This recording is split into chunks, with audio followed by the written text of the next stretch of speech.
Such a scenario मेरे को ऐसा कोई कारण नहीं दिखता है कि हम लोग को इंडिया पे बहुत कंसर्न होना चाहिए एट दिस जंक्शन। तो मुझे तो लगता है कि these are actually more opportunities that you may have it. हाँ, ये बात जरूर है कि आप अगर पिछले 6 महीने का समय देखेंगे, market has been on a one way up move. मतलब आप आज के लाज के आप देखेंगे, they have seen the entire duty cuts which came through after the Narasimha Rao government came in, and the 90s की जो early duty cuts and how to become competitive and stay afloat with lower duty rates.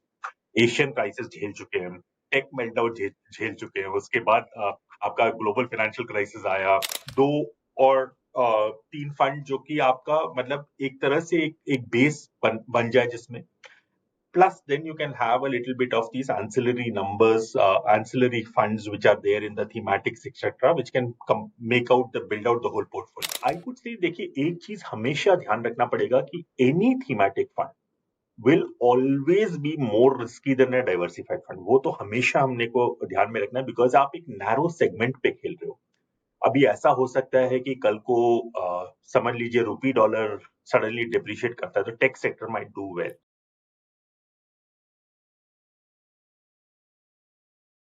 Hi friends, मेरा नाम नम्रता अरोरा है and welcome back to mutual funds की बात। Mutual funds की बात में हम ग्लोबल और Indian economic conditions, commodities, stock markets, mutual funds, इन सब के बारे में बात करते हैं। और आज हमारे इस एपिसोड में we have a very renowned personality from the mutual fund industry. आज हमारे साथ हैं mister Jitendra Shriram, who is a senior fund manager at Baroda BNP Paribas Mutual Fund. He has over 26 years of experience in equity investments. Before joining Baroda BNP Paribas Mutual Fund, Mr. Jitendra Shriram has worked with organizations like Prabhudas Leeladhar, Max Life Insurance, and HSBC Securities. Mr. Jitendra Shriram has done his MBA in finance.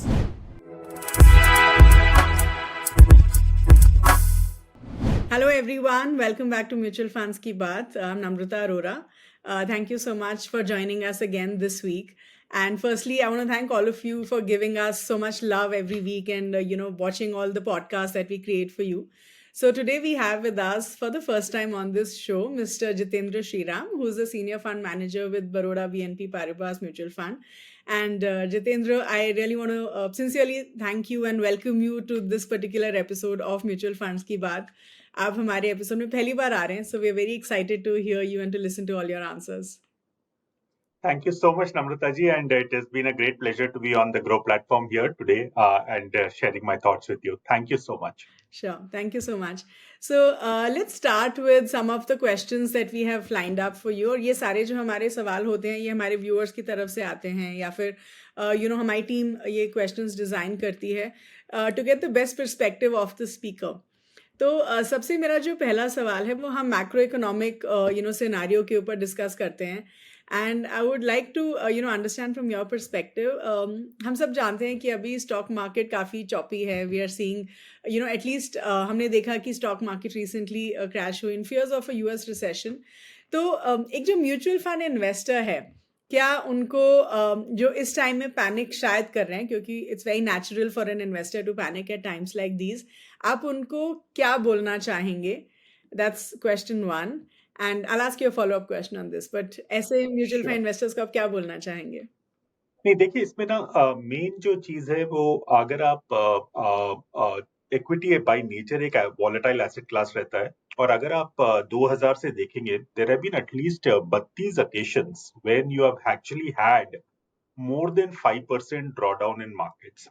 And आप उसको थोड़ा सा और study करेंगे तो उनमें से 9 occasions ही ऐसे रहे हैं जहां पे एक साल का रिटर्न भी उसके बाद उस फॉल से ज्यादा था। बाकी सब 23 अदर occasions में market has actually bounce back from that time.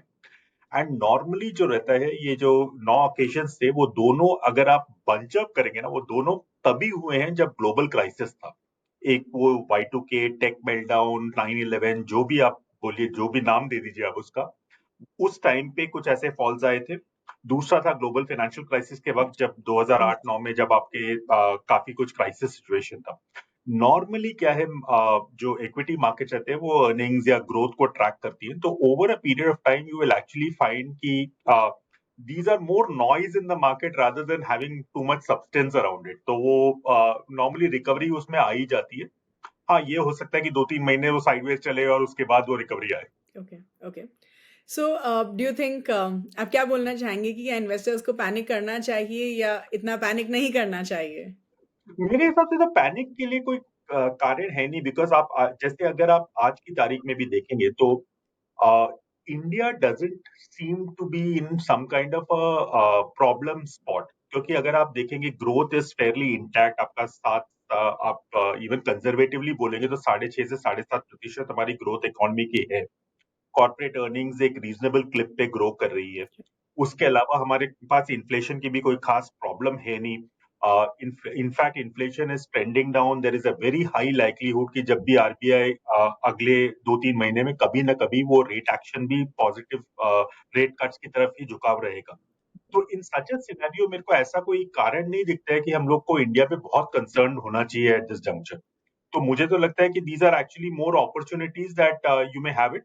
हाँ, ये बात जरूर है कि आप अगर पिछले 6 महीने का समय देखेंगे, market has been on a one way up move, क्योंकि इलेक्शन का एक रन अप था, उसके बाद इलेक्शन के बाद भी जो बजट का पॉलिसी फॉर्मेशन और उसके पीछे एक रन अप था।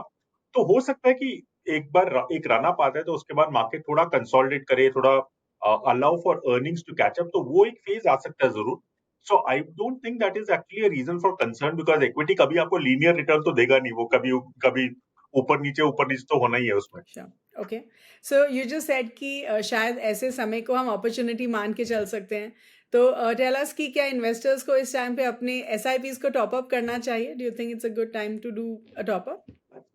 See, SIP overall is always a safer option, because जो भी regularly market को नहीं track करते हैं उनके लिए it is a much more easier way to participate in the equity upside which comes in. So it clearly makes more sense. What I typically tend to see is that जब भी कोई बड़ा ऐसा एक corrective phase आता है या कुछ geopolitics के कारण या कुछ और वजह से आपका एक बड़ा फॉल होता है, तो people typically tend to use this as a mechanism to top up, और वो नॉर्मली फायदा में भी रहते हैं over a longer period of time.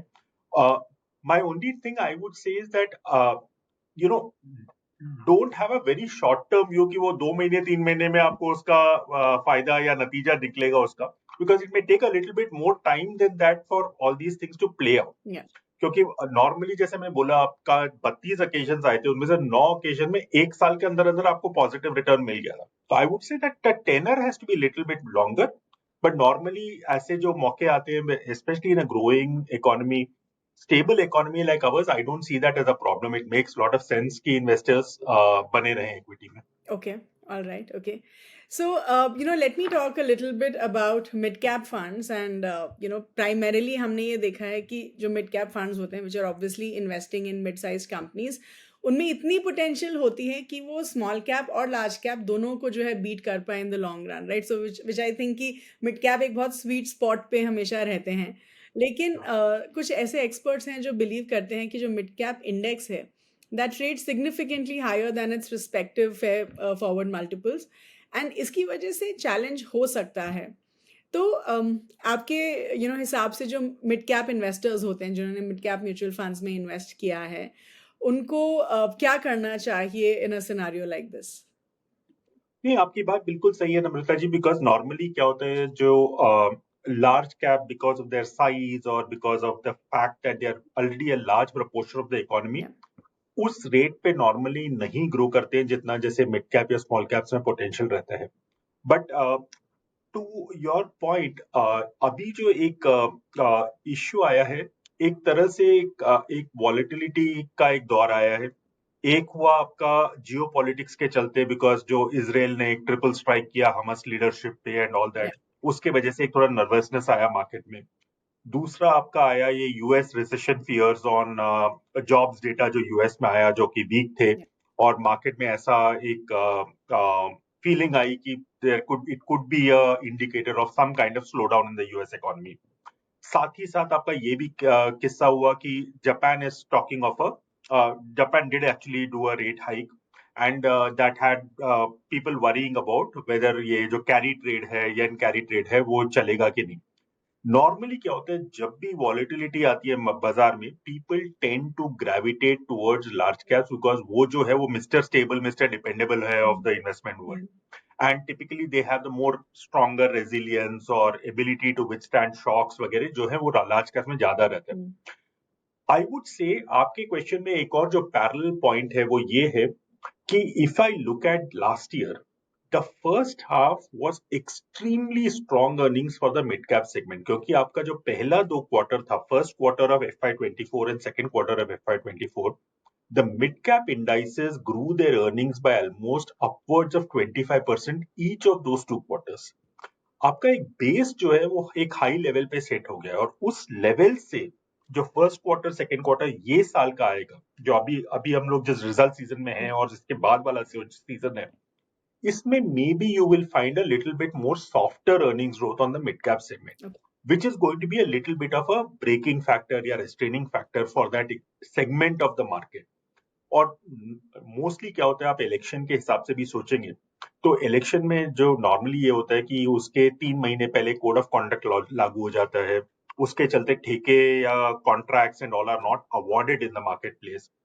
Even after a new government is sworn in, there is a time when the budget is finally announced, वो जो 1 महीने बाद हुआ, उसके बाद for the ministries to get the budgets, formulate their plans, उसके बाद उसकी execution में एक gap आता है. वो typically आप मोटा मोटा देखेंगे तो 2 क्वार्टर का एक टाइम स्पेस चला जाता है, और उसी वजह से मेरे को लगता है कि एक बार मिड कैप सेगमेंट थोड़ा सा वो टाइम करेक्शन के फेज में है, क्योंकि अर्निंग्स को भी थोड़ी म्यूटेड है because of the high base, and added to that this election dynamics which are normal in every election, but is but because of the high base that there is a little bit of earnings drag also coming in. And उसके अलावा आपका एक global factors आ गए volatility के, which is leading to this rethink towards large caps. And आप दूसरा एक और फैक्टर देखेंगे कि पिछले एक साल से mid and small cap indices have done very well, whereas large caps has relatively lagged. So there is a little bit of natural value which is appearing more in large cap segment, जो कि लोगों को उस तरफ खींच रहा है. Okay. Since we are talking about large cap, let's continue this conversation a bit. And जैसे हम सब जानते हैं कि स्मॉल कैप फेवरेट हो गए थे बहुत सारे इन्वेस्टर्स के in the recent past, and बहुत सारा पैसा आया स्मॉल कैप फंड्स में, एंड देन ऑफ कोर्स हमने देखा कि रिसेंटली स्मॉल कैप इंडेक्स भी क्रैश हुआ, एंड इसकी वजह से काफ़ी एक्सपर्ट्स ने रेकमेंड किया कि आप लार्ज कैप की तरफ शिफ्ट करिए, right? So and of course adding to everything that you just spoke about the large cap category, help us understand कि एक इन्वेस्टर के पोर्टफोलियो के लिए जो लार्ज कैप फंड्स होते हैं वो कितना ज़रूरी होते हैं, and just an add-on question, how do I select the right large cap fund, right? क्योंकि ये भी ज़रूरी है कि मैं एक सही large cap fund select करूँ. ट्रू. सी देखिए, इसमें ना सबसे बड़ी बात है, आप एक टीम बनाते हैं, जैसे आप एक फुटबॉल का टीम बनाएंगे या एक हॉकी का टीम बनाएंगे, कुछ भी टीम हो, you don't pack it with attackers or you don't pack it with defenders. You will have a nice blend of both. आपको थोड़े डिफेंडर भी चाहिए, थोड़े अटैकर भी चाहिए, गोलकीपर भी चाहिए, सब चीज जरूरत पड़ती है. To draw that same example, अब आप जब एक इक्विटी पोर्टफोलियो कंस्ट्रक्ट करने पे निकलते हैं, you need something which is low volatility in the equity space, जो कि large cap होते हैं because they are low volatile, because ये सब कंपनीज क्या है, ये एक तरह से तप चुके हैं थ्रू लॉट ऑफ क्राइसिस. मतलब आप आज के लार्ज कैप देखेंगे, they have seen the entire duty cuts which came through after the Narasimha Rao government came in and the 90s की जो early duty cuts and how to become competitive and stay afloat with lower duty rates. Asian crisis झेल चुके हैं, take meltdown झेल चुके हैं, उसके बाद आपका ग्लोबल फाइनेंशियल क्राइसिस आया, टेपर टैंट्रम आया, ये सब उन सब क्राइसिस से तप के आए हैं. So they have ability to withstand lot of shocks, which makes them far less volatile. Sure. जो mid and small cap segments है वो ज्यादा volatile by nature रहते हैं. So you need a blend of both. You need आपके, if I were to equate it to that team example, ये वो defence वाले स्टॉक्स हैं जो कि आपको डिफेंडर का काम करते हैं.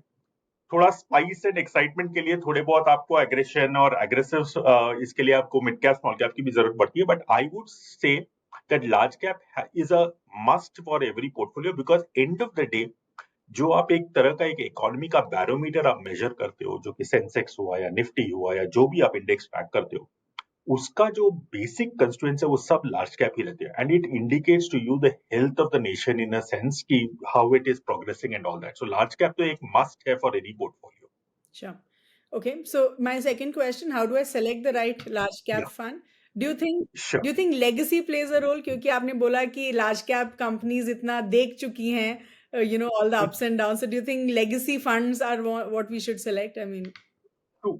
See, large cap में देखिए, one part I would say is that it is reflective of the economy. जैसे आपका बैंकिंग बड़ा सेक्टर है, टेक बड़ा सेक्टर है, ये सब हर लार्ज कैप में मिलेगा. What matters most critically इसमें है कि जो fund how good is it at taking its allocation bets, क्योंकि इसमें किस सेक्टर पे कब ओवरवेट होना चाहिए, कब अंडरवेट होना चाहिए, या किस स्टॉक्स में ओवरवेट होना चाहिए या अंडरवेट होना चाहिए, how well it is able to do that. And वो आपको actually वो past performance can be a good indicator of that.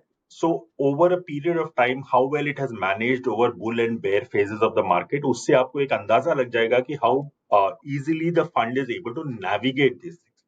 क्योंकि आप लार्ज कैप में क्यों आ रहे हैं? आप इसलिए आ रहे हैं कि वो लो वॉलेटाइल सेगमेंट है, एंड आपको वो दिखना चाहिए in that past track record कि it has been able to weather all kinds of storms reasonably well. So that is a good way to go about selecting the large cap universe. Okay. So now let me ask you this question. Baroda BNP Paribas का जो large cap fund है, काफी consistent performer रहा है in the past. Help us understand how. ऐसा क्या strategy आप follow करते हैं जिसकी वजह से उसने consistently perform किया है? तो what is your stock picking strategy? So इसमें देखिए, लार्ज कैप में ना दो तीन जो बेसिक पैरामीटर्स रहती हैं वो ये है कि मेन थिंग, आपको फंड्स के बीच में ना बहुत ज्यादा डिफरेंसेस नहीं दिखेंगे, बिकॉज जब से एम्फी का ये जो क्लासिफिकेशन नॉर्म्स आए हैं ऑन फंड्स, Yeah. आपका जो लार्ज कैप का यूनिवर्स है वो बहुत क्लियर कट डिफाइंड है कि जो टॉप 100 नेम्स है वो लार्ज कैप कहलाते हैं. Yeah. नाउ इसमें ना आपको मोस्ट फंड्स में आपको नाम वही सिमिलर मिलेंगे, आपको वो वही इन्फोसिस या वही एचडीएफसी बैंक या वही आईसीआईसीआई और यही सब मिलने वाले, या रिलायंस इंडस्ट्रीज वगैरह वगैरह. Yeah. तो मेन थिंग जो मैटर करता है इसमें ये है कि आप एलोकेशन एंड सिलेक्शन कॉल्स कैसे और कब लेते हैं. So as a fund house what we tend to do is we constantly monitor कि हम लोग को किस स्टेज पे कौन से सेक्टर पे एलोकेशन अपना बढ़ाना है, किस सेक्टर पे और कौन से टाइम पे कौन सा स्टॉक लेना है. Just to give you an example, ये जो लार्ज कैप सेगमेंट है ये actually it comprises very liquid names in the market, जो कि मतलब करोड़ों करोड़ों के टर्नओवर दिन में होते हैं. तो you don't have too much of impact cost, जो कि मेरे को वरी करता है in mid and small cap, because वहां पे इम्पैक्ट कॉस्ट ज्यादा लगता है. तो एंट्री करने में भी खर्चा लगता है, एग्जिट करने में भी खर्चा लगता है, whereas in large caps they are very liquid. So we take active allocation calls. Now allocation से मेरा मतलब है कि जैसे मेरे को कब बैंकिंग में ओवरवेट जाना है या अंडरवेट जाना है, या कब टेक पे ओवरवेट जाना है, अंडरवेट जाना है. So what we do is typically from a top down philosophy, what we do as a fund house, हम लोग एक ट्रायंगुलेशन ऑफ डीएमवी करते हैं. डीएमवी में B stands for business. Basically business में एक मोट होना चाहिए, एक अर्निंग्स रेजिलियंस होनी चाहिए, ये सब चीजें हम लोग उसमें The देखते हैं. qualitative analysis, as we call it. Yeah. Then management is more about कि the fact how well they walk the talk in terms of कि मैं जो बोलता हूँ वही कर रहा हूँ, कि मैं बोल कुछ और रहा हूँ और कर कुछ और रहा हूँ, वो वाला डिस्कनेक्ट नहीं होना चाहिए. Sure. And the third thing is the valuation, which is a risk return trade off, कि मैं what price I am paying for what kind of earnings growth and all that. So we constantly monitor that, and हम लोग को जहां पे लगता है कि ये sectors are likely to beat the market here on, those are the sectors we actually go overweight on. जैसे एक एग्जांपल दूं allocation का, तो लास्ट ईयर हम लोग ऑटो इंडस्ट्रियल्स में काफी ओवरवेट रहे. इस साल हम लोगों को इंडस्ट्रियल्स में ऐसा लगने लगा है कि now stocks have flared up a fair bit, and it is more likely that the risk return metric is not as favorable जो पिछले साल था. Okay. So what we have done is we've started taking some money off the table, and we become more neutral on industrials at this point of time. We continue to be underweight on financials. Now, one other example here is consumer staples, for example. Consumer staples में last year monsoon भी थोड़ा ढीला था, उसके अलावा आपका you had this issue about commodity prices being high, and as a result the sector did not do well. We were underweight all through that. But इस साल both the weather forecasters, IMD and SkyMet, have talked of a normal monsoon. Plus आप policies के हिसाब से भी देखेंगे, there is a slightly pro-rural tilt from the government to support rural markets. Okay. Now, as a result of both policy initiative and a normal monsoon, we have started increasing our exposures to staples because we think that the earnings momentum can improve from here on. So वो हुआ allocation. Now the selection part comes in the fact that जैसे आप take में लीजिए, take में you have very large liquid names and they're all equally good on quality. Like आपका Infosys हुआ, TCS हुआ, HCL, like ऐसा मतलब फर्क नहीं है उनके क्वालिटी में, सब 19-20 का फर्क वाले कंपनीज हैं. What we typically do is where we think there is a better risk return metric and जहाँ TCS थोड़ा ज़्यादा outperform कर गया हो तो we may switch into an Infosys or we may switch into Wipro. We keep on doing these shuffles there. That is what generates that alpha for us over a period of time, which is what we have done. Even last year, जो आप बोल रहे थे कि जो performance आया है and all that. Okay. That is the basic secret sauce of getting that. Okay. But basically BNB as you were talking about. Yeah. BNB. All right. Okay. So अभी हमने लार्ज कैप की बात कर ली, हमने थोड़ा mid cap के बारे में बात कर लिया. So since we are talking about these categories, please help us understand कि एक आइडियल म्यूचुअल फंड पोर्टफोलियो जो है वो कैसे बिल्ड किया जाता है, इंश्योरिंग कि ज़्यादा पोर्टफोलियो ओवरलैप ना हो, क्योंकि अगर पोर्टफोलियो ओवरलैप हो रहा है तो फिर मुझे उतना फ़ायदा नहीं मिल रहा है, right? I mean I have seen people जिनके शायद सिर्फ लार्ज कैप कैटेगरी में ही 5-6 फंड्स होते हैं, right? So how do I build a portfolio जिसमें मेरा पोर्टफोलियो ओवरलैप कम हो and it gives me the kind of returns that I want? Yeah. So इसमें जैसे मैंने I'll again go back to that team example or whatever. So you will need couple of defenders, which you probably have the low volatility segment of large caps, etc. Now, I'm not going into the asset allocation framework because आपको एक एक client के पास बैठ के समझना पड़ेगा कि उनका expense profile कैसा है, उनके needs कब आने वाले हैं, and to know what is the it's different for every individual. Yeah. But within equity, if I were to take a more narrower subset, I would say that you first look at the that part of it. Then from a ability of risk-taking ability, whether they can look at some kind of mid and small caps for little bit inflation-beating kind of returns, which can give them that alpha over a period of time. Sure. इसमें आपके mid caps आ सकते हैं, small caps आ सकते हैं, certain thematic offerings आ सकती हैं, which can all be higher alpha compared to a normal fund. So it has to be a blend of all these before you build out a portfolio. Because आपकी बात सही है कि 5 large cap रखने का कोई तुक नहीं है because there is a lot of overlap. Yeah. But I would definitely say that at least 2 or 3 fund जो कि आपका मतलब एक तरह से एक बेस बन जाए जिसमें plus then you can have a little bit of these ancillary numbers, ancillary funds which are there in the thematics, etc., which can build out the whole portfolio. That is what would make sense. Okay, but can we say कि जो हमारा वो 3 funds हैं, as you said, the core funds, they could belong to 3 different categories, जैसे large cap, mid cap, maybe flexi caps, multi caps. I would say something like a large cap and a large and mid cap kind of a category would make more sense because these are the stable core. Sure. And then you can have for that, that aggression, you can have, say, a mid cap offering, a small cap offering, something like a thematic offering, which all builds out to the alpha generation perspective that you have. Okay. So now we'll continue this discussion around few categories that I think our investors would like to know about. And अभी आप thematic की बात कर रहे थे कि एक छोटा सा पोर्शन हमारे पोर्टफोलियो का थीमेटिक फंड्स भी हो सकता है. एंड आई हैव रियलाइज कि थीमेटिक फंड्स के ऊपर एक्चुअली इंटरेस्ट बहुत ज़्यादा रहता है, राइट? अगर हम कोई भी एनएफओ देखें जो थीमेटिक कैटेगरी में आता है, उसमें हम देखते हैं कि काफ़ी अच्छा रिस्पॉन्स भी आता है. So help us understand from an investors point of view कि जो थीमेटिक फंड्स होते हैं, especially the ones which are focused towards manufacturing, right? Considering ये बहुत famous theme है आजकल, वो कितने मतलब are they good from an investor's point of view? और इनमें रिस्क क्या होता है जो एक इन्वेस्टर को ध्यान में रखना चाहिए जब वो पैसा इन्वेस्ट कर रहे हैं थीमेटिक फंड्स में, एंड मोर सो इन से मैन्युफैक्चरिंग, अगर हम सिर्फ मैन्युफैक्चरिंग थीम की बात करें तो? See, one part I would definitely say that if you get locked into too narrow a theme, बहुत ही narrow अगर थीम हो जाए तो ये थोड़ा सा आपको रेगुलरली आपको या आपके एडवाइजर के साथ आपको मॉनिटर करना पड़ेगा कि when I need to jump off, because a fad or a certain trend can play out in the market for a short period of time. Sure.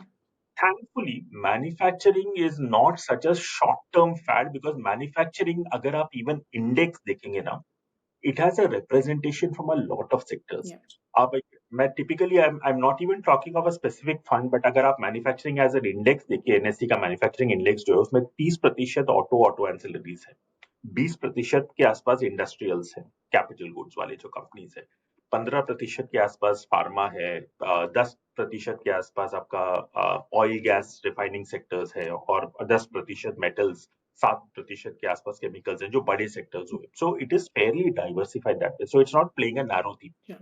और फ्लेक्सिबिलिटी है फंड मैनेजर के पास कि अगर by chance if he finds a certain sector not like maxed out on pricing कि मेरे को यहाँ से valuation का जगह नहीं दिख रहा है उधर, I can obviously switch into other themes then. So it is flexible. Now I would say the big story from a top down view जो manufacturing में है वो ये है कि what the policy makers want to achieve for India.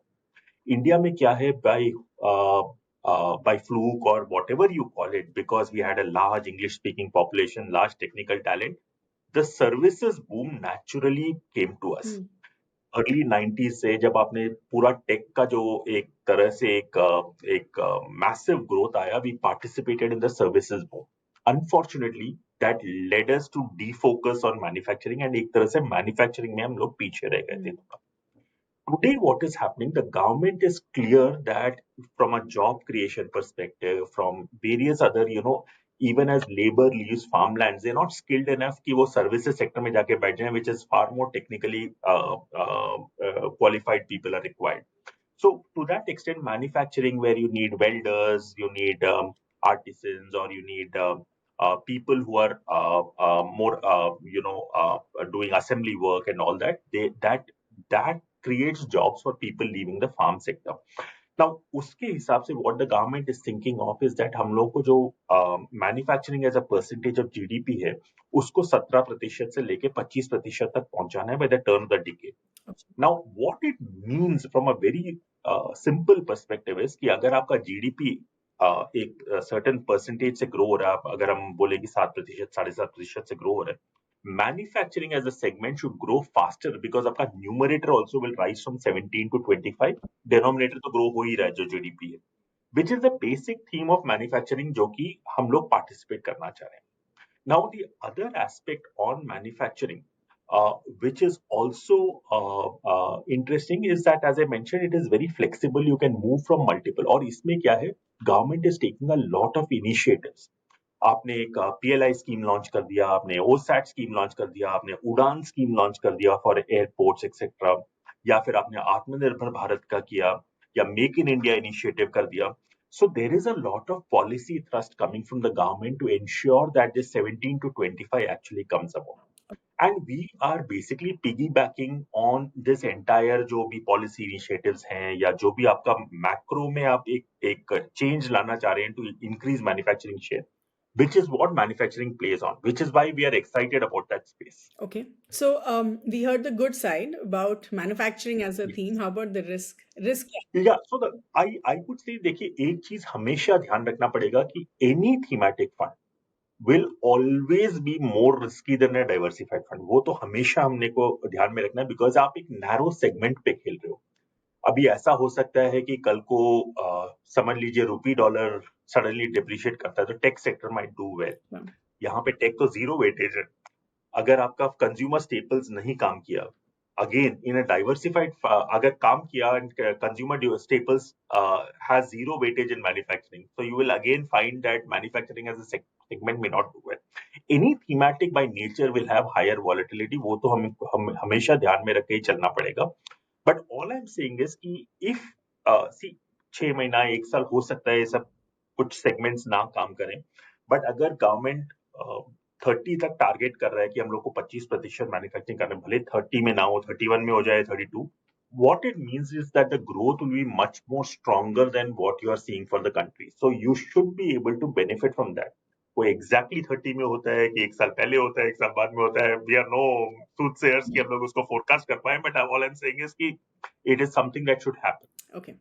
So we can say कि अगर किसी भी थीमेटिक फंड में इन्वेस्ट करना है तो जितना ज़्यादा डाइवर्सिफाइड थीम हो उतना बेटर है, नैरो थीम्स को एटलीस्ट अवॉइड करिए।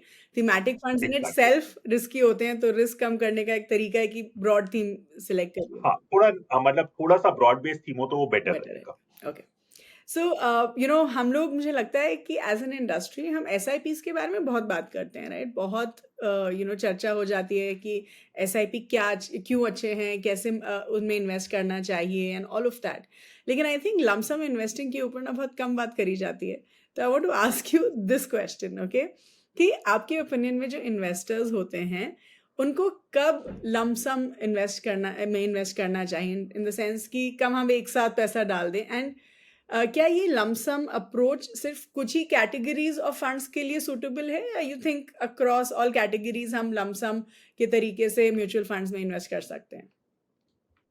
सी it's a interesting point because देखिए एसआईपी जो है वो it is better from a perspective कि एक person who is doing his core profession या job and doesn't have too much time for markets, उसको एक तरह से एक लोअर रिस्क रूट मिलता है to invest in market. So to that extent क्या है, एक रुपी कॉस्ट एवरेजिंग हो जाती है आपका, 10 महीना 12 महीना जो भी है, आप एक स्प्रेड आउट करके इन्वेस्टमेंट करते हो तो आपको शॉक्स नहीं लग सकते हैं, हाँ। वो कम मतलब एटलीस्ट प्रोबेबिलिटी कम हो जाती है हम्म। उसकी। Whereas lump sum is great for investors who are slightly more savvy investors. उनके लिए क्या है, जो कि मार्केट को टाइम करना जानते हैं, when they know that there is, जैसे अचानक रशिया यूक्रेन का वॉर हुआ और मार्केट में एक बड़ा फॉल आ गया, हम्म। you can use it to your advantage, that you know that it is not going to impact India in such a big manner, so you can use that as a excuse to do it. और suddenly किसी दिन Israel हमस के चलते आपका अगर suddenly crude flare up हो गया और मार्केट में कुछ फॉल आता है, तो you can use it as a means to do that. Yeah. But one needs to be a little bit more aware of stock markets to be able to do that timing very well. So we find a lot of investors who are either people like corporate treasuries, or whether it is smart regular smart investors who use that. But I would say that if you're not prone to looking at stock markets day in and day out, then probably SIP is a better way to go about it, because agar it just minimizes your risk from that perspective. So I am not saying that one is better than the other. One is definitely a lower risk option, because अगर आप सारा पैसा एक साथ डालेंगे तो उसमें obviously timing का रिस्क रहता ही रहता है। ओके, बट देन क्या हम बोल सकते हैं कि आप किसी भी कैटेगरी में टाइमिंग करके इन्वेस्ट कर सकते हैं लमसम के तरीके से? बिल्कुल, बिकॉज़ सी जैसे आप अगर लास्ट ईयर का एग्जांपल ले लीजिए, there was a time when small caps had not done well for 2 years, hmm. and you found that there was a big valuation mismatch between large and small caps, so it made sense to put in a lump sum into small caps. हाँ। So you will get these opportunities. It can be capitalization curves wise, it could be a certain thematic wise कि आपको suddenly लग रहा है कि जैसे मेरे को पीएसयू स्पेस में मेरे को बहुत ज्यादा अपसाइड दिख रहा है, तो I want to go into the PSU space और something like that. Some other theme can play out like that. So all I'm saying is that you could have multiple. It could be thematic. It could be capitalization wise. You could find that that lump sum opportunity coming in multiple areas. Okay, so Jitendra ji, मैं ना actually in terms of work मैं बहुत सारे investors से on a regular basis interact करती हूँ through the workshops that I do, और ये जो बहुत कॉमन क्वेश्चन पूछा जाता है वो लमसम इन्वेस्टिंग इज कि मैम ये बताइए, अगर मैं एसआईपी के तरीके से करूँ या लमसम के तरीके से करूँ, रिटर्न किस में बेटर आता है? I want your perspective. So I would say, see, if you timed it right, lump sum में obviously आपका ज्यादा पैसा बनेगा. But if you time it wrong, it is the same thing. आपका volatility is higher in lump sum, because आपका अगर timing सही बैठा तो आपका पैसा ज्यादा बनेगा, timing गलत बैठा तो पैसा एंड दैट्स और एग्जैक्टली व्हाट आई और टेल पीपल कि अगर आपने डिप के टाइम इन्वेस्ट कर दिया लमसम में फिर तो अच्छा है, या लेकिन बट वही है कि if you are not use, see mostly क्या होता है, जैसे कोई टेक प्रोफेशनल है, वो मतलब वो मार्केट कभी कभार देखता है वो, और वो उसके हिसाब से इन्वेस्ट कर रहा है. I would generally recommend it makes more sense for you to do a more staggered investment rather than do a lump sum, because it is less risky for you, because आप day in day out तो stock market share बाजार देखते नहीं हो, तो या I can do a lump sum, but I can't recommend that somebody else can do the same thing, because I don't know how good he'll be at the timing aspect. Sure. Okay. So, okay, I think that was a great insight on lump sum investing. I'm sure कि हमारे viewers को ये इतना तो समझ में आ गया होगा कि उनको lump sum करना है या SIP करना है या दोनों करना है. नाउ हम डाइवर्सिफिकेशन की इतनी बात करते हैं ना, वी ऑलवेज टॉकिंग कि म्यूचुअल फंड्स एक बहुत अच्छा तरीका होता है टू डाइवर्सिफाई आवर रिस्क। लेकिन हम बोलते हैं कि सिर्फ रिस्क डाइवर्सिफाई करने के लिए एक असेट क्लास में नहीं, आप मल्टीपल असेट क्लासेस के अक्रॉस भी अपने पोर्टफोलियो को डाइवर्सिफाई करिए। One of the good ways is investing in gold, क्योंकि जनरली गोल्ड और equities have a negative correlation, right? तो हेल्प अस अंडरस्टैंड एक इन्वेस्टर के पोर्टफोलियो में गोल्ड एज एन इन्वेस्टमेंट कितना ज़रूरी होता है, एंड क्या हम मल्टी असेट एलोकेशन फंड्स को कंसिडर कर सकते हैं टू इन्वेस्ट और to get some exposure to gold? True. So इसमें ना दो चीजें, एक तो जो आपने बोला कि gold is generally negatively correlated, and you know what happens, ये एक गाड़ी का जो शॉक अब्जॉर्बर होता है ना, वो उस तरह का चीज है। You know, normally in a normal course of things you are going on a smooth drive, और आपका गाड़ी ठीक ठाक चल रहा है, और आपका ये सडनली गड्ढा आ गया तो क्या होगा? That is how you should look at it. See, there are times when geopolitics plays out, या there is suddenly some big corporate default that happens. Debt may not work, equity may not work, but gold is typically the the safety net that you have. So gold should logically be some part of the portfolio. Now you can do it through exposure through sovereign gold bonds, you can do it through physical gold, you can do it through multi-asset. Now I would say that there are ways to evaluate this. Number one, physical gold is messy because आपको locker का इंतजाम करना पड़ेगा. You have to have the security features Storage of could it be and an all issue. that. Sovereign gold bond is a decent option, but sovereign gold bond, you get the benefits only if you hold for 8 years, that you get capital gain concessions and all that. So if you have a really long tenor, you can do that also. I would say the multi-asset space is good for if your investment horizon is less than 8 years. अगर आप उस हिसाब से सोच रहे हैं तो multi-asset is a good way to take exposure to gold, because you get equity like taxation, and at the same time you get an exposure to gold as well, which can help you as a shock absorber in volatile times. So to that extent, the multi-asset class has it fulfills a need for a slightly shorter tenor than that 8 year cutoff that sovereign gold bonds require. And just for the benefit of a viewers, जो multi asset allocation funds होते हैं उनमें कम से कम 3 asset class होती है, तो आपको equity, date, gold तीनों का एक्सपोजर मिल सकता है through one fund. Okay, Yeah. So now let me ask you this very simple question कि बहुत सारे जो इन्वेस्टर्स होते हैं वो रिटायरमेंट के बारे में ना बहुत लेट सोचना शुरू करते हैं, they do not focus heavily on collecting money for retirement. तो अगर मान लीजिए मुझे अपने लिए एक रिटायरमेंट कॉर्पस बनाना है, तो मैं कौन से फंड्स को कंसिडर कर सकती हूँ? Can we look at solution oriented funds जो रिटायरमेंट पे फोकस होते हैं, या फिर हम एक पोर्टफोलियो बना सकते हैं जो सिर्फ रिटायरमेंट के लिए फोकस हो सकता है, which could be a combination of multiple funds. तो क्या स्ट्रैटेजी हम फॉलो कर सकते हैं? So broadly, I think all these strategies work well, because see, if you are patient in the market and you're willing to spend time in the market, I think most of these funds will give you above inflation returns, which is what is the basic purpose of a retirement corpus. Now, there are some dedicated retirement funds also available, which will give you some tax breaks. But other than that, if I look at even equity, plain vanilla equity funds, till you book, you don't have any tax incidence. So to that extent, if you are building a portfolio, my only thing I would say is that make sure it is reasonably diversified across capitalization, across debt and equity as well. Because आपको ये सोचना पड़ेगा कि मेरे को after a certain period of time मेरे को कितना regular income चाहिए, which is something what debt can give you. Also, you will need to look at कि मेरे को equity में से my target return क्या है, मेरे क्या खर्चे होने वाले हैं, और उस हिसाब से मैं कैसे प्लान करूं. Because you will need some amount of stabilisers which will be the large cap segment.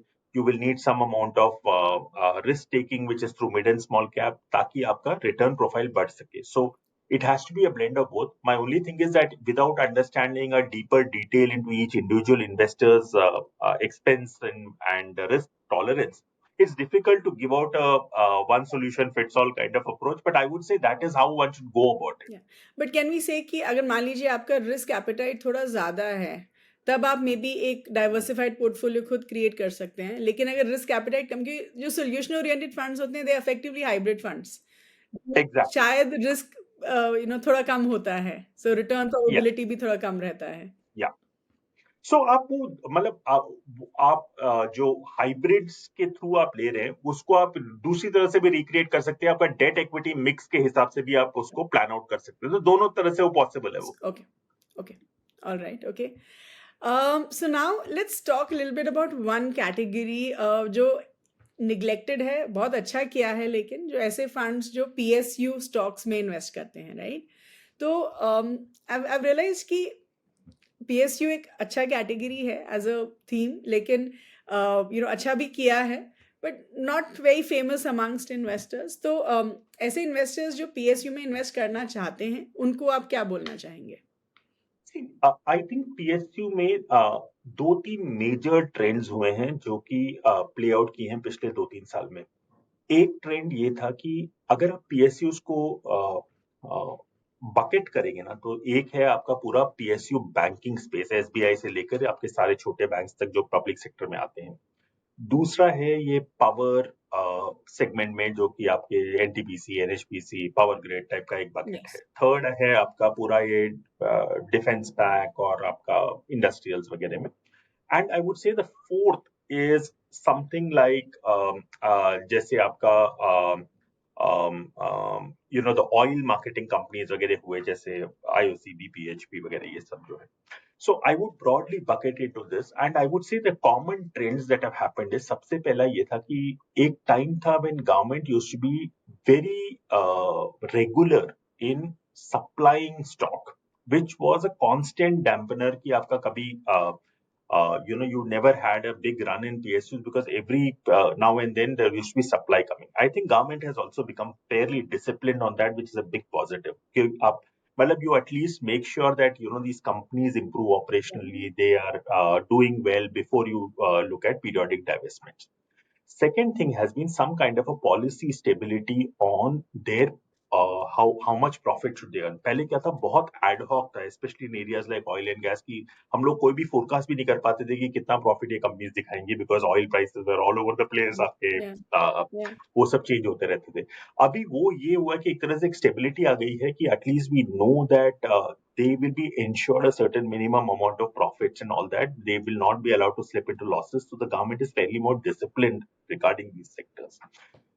Third was the asset quality improvement that came in PSU banks, because all this directed lending वगैरह जो है वो सब खत्म हो गया, तो उसके वजह से आपके asset quality में काफी sharp सुधार दिखा in the banking space. I think a lot of these one-off improvements which led to a massive re-rating in the PSU pack probably is past us. Now you would probably see it returning more in line with other segments of the market, because ये सब जो one-off improvements थे वो सब आ चुके हैं okay. PSU. तो it will now grow in line with the other markets, other segments, other sector, the economy, etc. So मेरे को वो incremental delta खाली PSU में अभी नहीं दिख रहा है। Okay, okay, okay, fair enough. Okay, तो अब मैं आपसे एक ऐसा सवाल पूछने वाली हूँ जो हम बहुत टाइम के बाद पूछ रहे हैं अपने स्पीकर से, कि जो फर्स्ट टाइम इन्वेस्टर्स होते हैं, उनके लिए ऐसे क्या बेसिक थंब रूल्स हैं, या सम सिंपल टिप्स जो आप उनको बताना चाहेंगे, जिससे कि वो वेल्थ क्रिएशन जो उनकी जर्नी है वो काफ़ी सॉर्टेड हो? क्योंकि मैं हमेशा बोलती हूँ कि शायद lot of people from my generation, we have really not utilized time effectively. हमने बहुत लेट शायद अपना इन्वेस्टमेंट्स शुरू किया, राइट? तो आप ये बताइए, जो फर्स्ट टाइम इन्वेस्टर्स होते हैं उनके लिए हम क्या बेसिक थंब रूल सेट कर सकते हैं? See, one of the most important things I have learned is that be patient, because this is not a get rich quick card कि आज पैसा डाला and you are expecting that return comes tomorrow. So Yeah. show patience, and it is a market that rewards you for staying put. मतलब वो जो एक famous quote है ना कि time in the market is more important then timing the market, it is very true कि मतलब आप उसमें समय बिताएं, आपको over a period of time you will find that your it is asset class which gives you above inflation returns. I think that is one of the most fundamental learnings I will leave you with. Second, I would say is that broadly be more disciplined about it, because what happens is लोग बहुत noise के हिसाब से reactive हो जाते हैं. Whereas I can tell you from my own experience normally on noisy days like budget day हुआ या इलेक्शन डे हुआ, हम लोग ट्रेड ही नहीं करते हैं उस दिन. So all I'm trying to say is that lot of people tend to react too much to noise because जो चीज आपके समझ के बाहर है उसमें क्यों react कर रहे हैं. तो I would say that curb that urge to react to each and every noise, because you will find that you are more prone to making mistakes on such days and doing actually a good job of it. Yeah. Yeah. So being So I patient, would being say these are the two more basic things. yeah, being patient, being more disciplined. And Yeah. Jitendra ji, मुझे लगता है कि शायद equity investing में problem क्या है कि आज हमारे पास सारा information is at the fingertips and the opportunity to react is at fingertips. Yes, इसकी exactly. वजह से हम रिएक्ट करते हैं, नहीं तो फिर ऐसे भी हमने देखा है कि अगर आप देखेंगे नहीं पोर्टफोलियो तो आप रिएक्ट भी नहीं करेंगे, राइट? Yeah. या So वही है, वो नॉइस का रिएक्शन बहुत बहुत अधिक रहता है. True true. Okay, so now आप इतने सालों से आई एम श्योर खुद भी इन्वेस्ट कर रहे हैं and you have learn so many things along the way. तो कुछ लर्निंग्स के बारे में बताइए एंड कुछ गलतियों के बारे में बताइए कि आपने ऐसी क्या Sure. गलतियां करी हैं जो आप चाहेंगे कि गलतियां तो हम लोग बहुत ना करते रिपीट करें. हैं. So I would say learning first and foremost, I would say is don't try to forecast the unforecastable. जैसे लोग, मैं देखता हूँ, क्राइसिस फोरकास्ट करते हैं, जियोपॉलिटिक्स फोरकास्ट करते हैं. या I would say in these matters try to be more reactive than be proactive.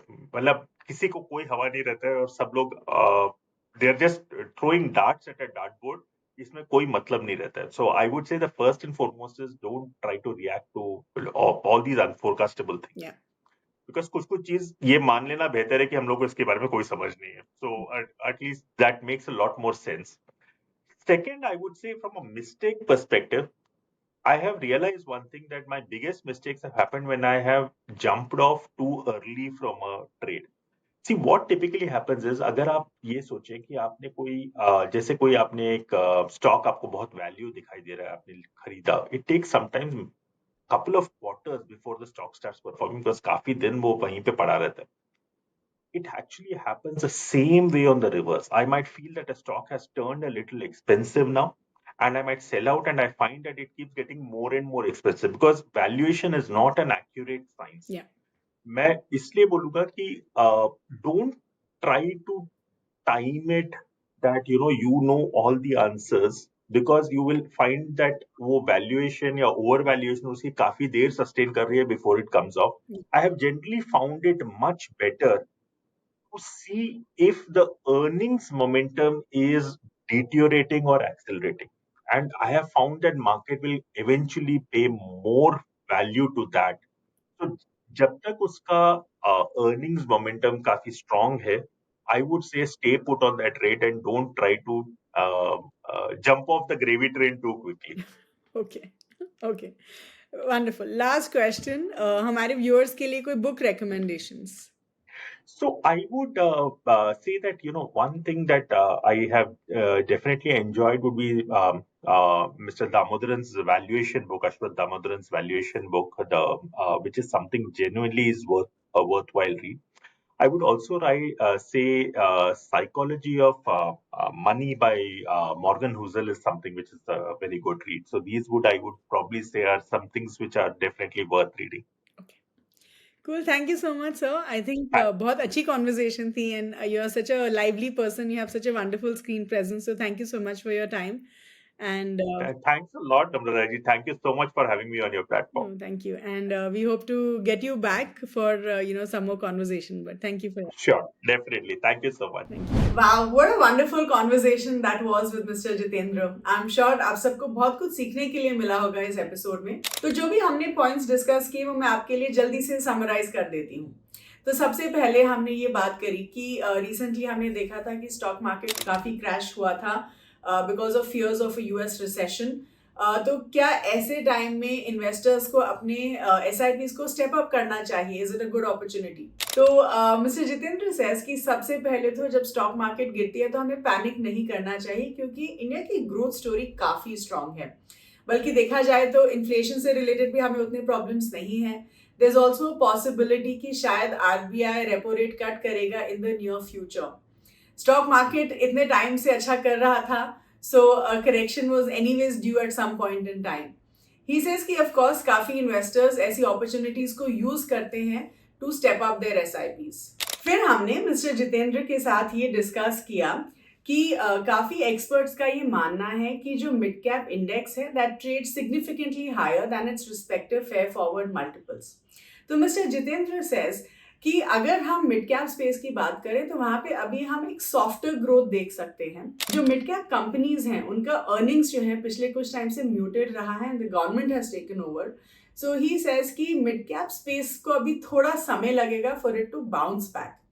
He also says कि अगर हम वैल्यूएशंस देखें तो वैल्यूएशंस भी मिड कैप और स्मॉल कैप में काफी ज्यादा रहा है या काफी ज्यादा है, कंसिडरिंग पिछले साल जो है मिड कैप और स्मॉल कैप्स ने बहुत अच्छा परफॉर्मेंस दिया था।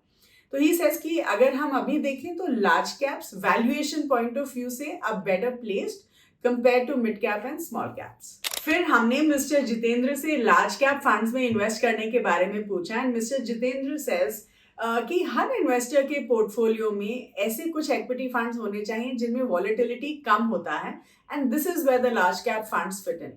ही सेज कि जो लार्ज कैप फंड्स होते हैं उनमें इतनी पावर होती है, इतनी क्षमता होती है कि वो शॉक्स को मैनेज कर पाए in the stock market and इसीलिए जो लार्ज कैप फंड्स हैं वो एक इन्वेस्टर के पोर्टफोलियो में होने चाहिए। He also says कि एज एन इन्वेस्टर आप जो लार्ज कैप फंड सेलेक्ट कर रहे हैं उसमें ये जरूर देखिए कि इस फंड ने बुल और बेयर मार्केट को कैसे नेविगेट किया है। फिर हमने मिस्टर जितेंद्र से Baroda BNP Paribas large cap fund के बारे में बात करी and the stock picking strategy and mister Jitendra says कि अगर हम लार्ज कैप यूनिवर्स देखें वो काफी वेल डिफाइंड है एंड यू विल सी कि काफी लार्ज कैप फंड्स में सिमिलर से ही स्टॉक्स हैं, लेकिन जो बहुत जरूरी चीज होती है वो ये होती है कि आप सही स्टॉक सही समय पे सही वैल्यूएशन पे खरीद रहे हैं and also selecting the right sector at the right time. He says कि ये जो फंड है ये ऐसी कंपनीज को पिक करता है जिसमें काफी स्ट्रॉन्ग इकोनॉमिक मोट है एंड अ स्ट्रॉन्ग मैनेजमेंट। फिर हमने मिस्टर जितेंद्र से एक आइडियल पोर्टफोलियो के बारे में पूछा कि एक आइडियल पोर्टफोलियो में कौन से फंड्स होने चाहिए एंड मिस्टर जितेंद्र सेज कि आपके जो कोर पोर्टफोलियो है उसमें आप लार्ज कैप फंड्स या large and mid cap funds में इन्वेस्ट कर सकते हैं और आपका जो सैटेलाइट पोर्टफोलियो है उसमें आप mid cap funds, small cap funds और थीमेटिक फंड्स में इन्वेस्ट कर सकते हैं to generate that alpha for your portfolio. फिर हमने मिस्टर जितेंद्र के साथ ये डिस्कस किया कि काफी इन्वेस्टर्स हमसे ये पूछते हैं कि एसआईपी के तरीके से इन्वेस्ट करना चाहिए इक्विटी फंड्स में या लमसम के तरीके से एंड मिस्टर जितेंद्र सेज कि अगर जो एसआईपीज होती हैं वो हमारे पोर्टफोलियो को प्रोटेक्ट करती हैं फ्रॉम स्टॉक मार्केट शॉक्स, लेकिन अगर आप मार्केट savvy इन्वेस्टर हैं और आप मार्केट्स को टाइम कर सकते हैं तब आप लमसम इन्वेस्टिंग कर सकते हैं। लेकिन अगर आप ऐसे इन्वेस्टर हैं जो डेली मार्केट्स को ट्रैक नहीं कर पा रहे हैं तब आपके लिए एसआईपीज बेटर है। He says as an example कि there was a time जब स्मॉल कैप फंड्स अच्छा नहीं कर रहे थे फॉर ऑलमोस्ट 2 years और एक वैल्यूएशन डिस्क्रिपेंसी था between large cap and small cap funds, तो वो समय would have been a good time to invest to do lump sum investing in small cap funds। फिर हमने मिस्टर जितेंद्र से उनकी कुछ लर्निंग के बारे में पूछा from equity investing and mister Jitendra says कि सबसे पहले तो इक्विटी फंड्स जो होते हैं वो कोई गेट रिच फास्ट स्कीम नहीं है। Time in the market which means आप कितना समय मार्केट में बिताते हैं versus timing the market is better, क्योंकि तभी आप इन्फ्लेशन बीटिंग रिटर्न्स बना पाएंगे। ही सेज कि कभी भी मार्केट नॉइज पे रिएक्ट मत करिए और हेस्टी डिसीजंस मत लीजिए। For example don't take hasty decision on days like the union budget day, क्योंकि you are prone to make investment mistakes on days like these. So that was about it in this particular episode. I do hope you guys had some wonderful takeaways from this session. Please do give us your comments. Please do like this video, share this with everyone, and please do subscribe to the Grow Mutual Fund channel. I'll see you next week. Thank you so much.